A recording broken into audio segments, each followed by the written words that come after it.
Good evening and welcome. This is a late night episode of my daily vlog.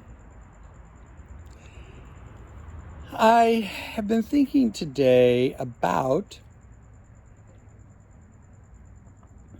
perfectionism. And I have been thinking about how we really beat ourselves up over it, or at least I do. And not as much as I used to, because I have been doing the whole Ho'oponopono work, which I have talked about on a number of occasions. So a lot of my upset and irritation with self has gone away. Now, what's also interesting in that context is that at the same time, I have become slightly more productive. Not as productive as I would like to be. However, I can see that there are signs that I am more productive. And that's a great thing. I'm thrilled about that. I'm really, really thrilled about that. The other night, I was watching a YouTube video by someone who's relatively famous on YouTube in the transformational, self-help, being your best self that you can be realm. And particularly in regards to personal care, building businesses, etc., and so on. And he had this video in which he decided to create a new habit every month for 12 months. And I was like, well, that's interesting. I like that idea. I really liked the idea. And then I started to watch the video. And quite frankly, I was exhausted. I was frigging exhausted. It felt to me, and I know this from the bottom of my heart because I have experienced this so much in my life, and I think as a red-blooded American in particular, we have this societal not good enough thing going on. Not achieving enough. Not making enough money. Not doing it right. It's very deep inside of us. It's definitely a societal issue. Because there are so many countries in this world who the self-help industry has little or no impact on. Yet in the United States being absolutely number one, followed by the UK, and followed by Australia, those are the big ones. They seem to be, there's something in our particular DNA that we just feel we're not right. Now, this could be from all kinds of things. And I'm not here to talk about that particular part. I mean, even the fact that I sit here every day, look on this phone, and talk about these subjects, it's very clear to me,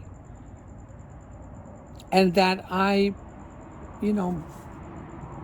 can earn money from helping people fix that hole in the belly or seal the hole in the belly or fill the hole in the belly with something beautiful and loving instead of this emptiness, this hollowness that seems to be permeating through so much of the culture. And it certainly has with me. I can certainly, look back on my life and say, I really had it going on, and I didn't know it. I really didn't know it. The universe was handed me things right and left, and I didn't know it. And I got involved with people who actually knew less than I did and had less experience than I did and were not as intelligent as I was. But I tend to be a little gullible sometimes.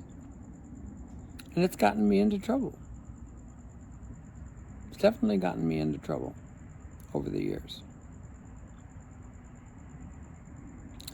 And what was deep down inside was this feeling that I wasn't good enough, that something needed to be fixed, when in fact, I was doing a pretty damn good job.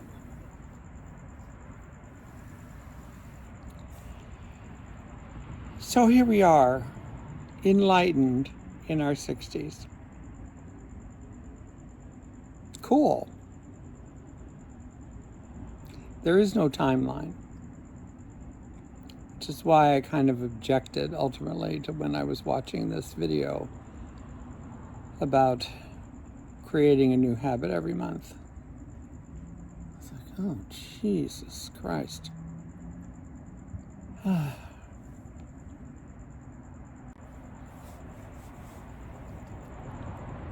One of the biggest things that I feel has happened during this COVID time, at least for me, and I think for others as well, because I do tend to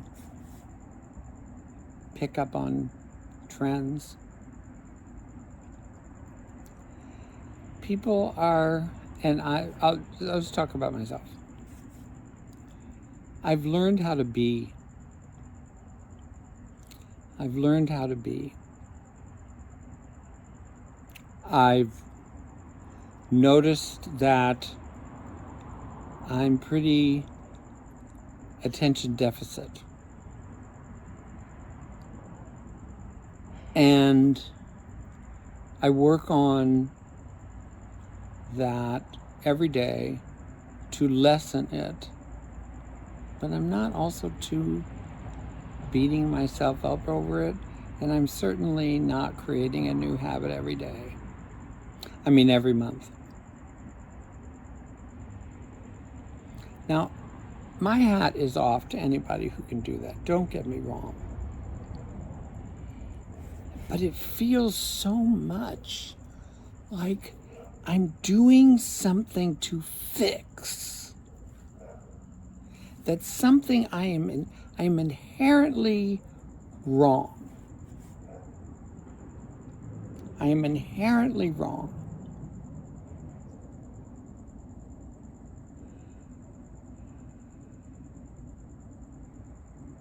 I don't think that's good. I don't know about you. I don't think that's a good space to be in. It has not served me over the years. It has not. Nor does I think it serve others as well. The self-help industry, which I'm a part of,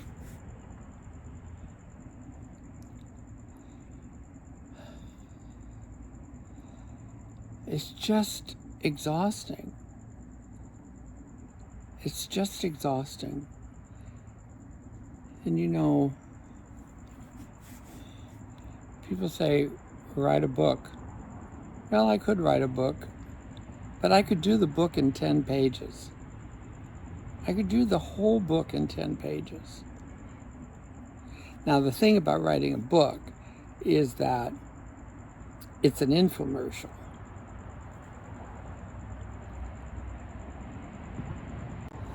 Books are infomercials. So there's all that buildup that has to occur first. We have to establish what the problem is. But in 10 pages, I could tell you what I do spiritually and what works for me. It doesn't have to be a 250-page book. I have a new book right now, which I adore because I adore this author.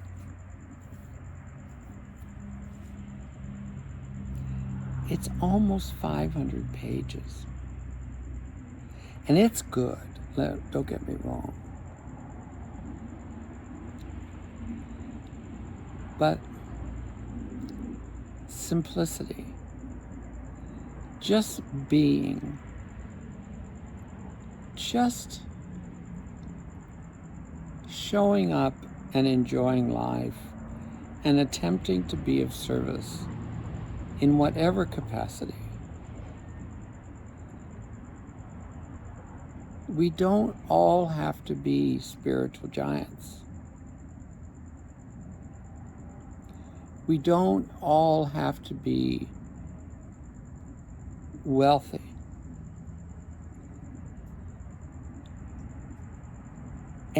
But we do have to be okay with being us.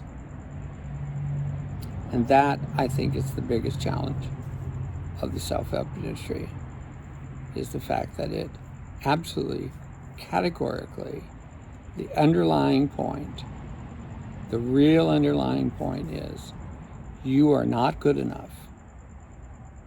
You are not good enough.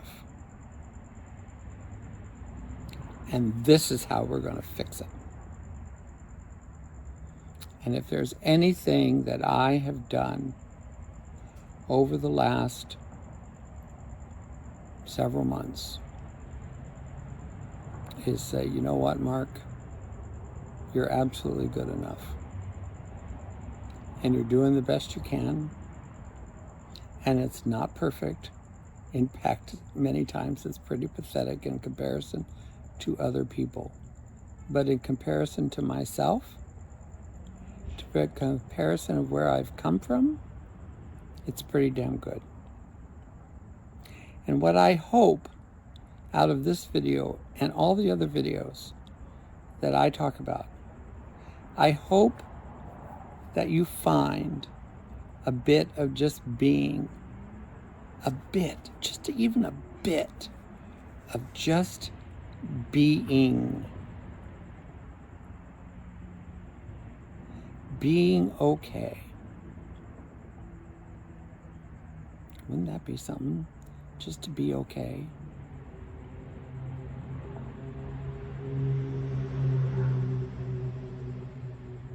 Just sit with that a second. Just sit with that. Because I know that makes the ego uncomfortable. That we could just be okay. And I'm going to close on that tonight and ask you to sit in that beingness and okayness.